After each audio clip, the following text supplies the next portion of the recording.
goes off to Yeah, I'm trying to get my Hello, food. welcome to Look Martin, North. so Thanks just for go joining away. us. First, as families flee for safety to escape war in Ukraine, it's meant they've had to make painful decisions about what to take with them, and that includes their much-loved pets.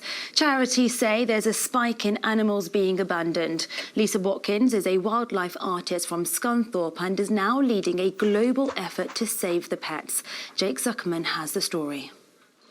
Refugees from Ukraine arriving in Romania with little more than a suitcase, and with them family pets also in need of food and shelter.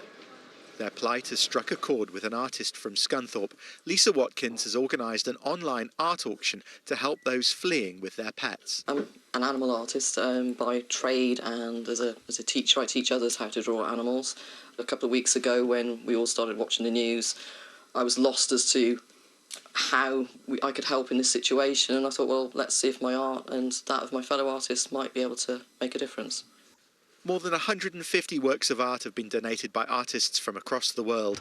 They're being auctioned on Lisa's Facebook site, Animal Art by Law, this evening. Within the first 48 hours, I had about 60 artists from around the world, some I'd never even heard from, a couple of really big names in there as well. And now we are up to 160 donations. I was hoping to raise a couple of thousand, but at the moment we've worked out, even on minimum bids, this is going to possibly come in at about 10,000 for the first auction.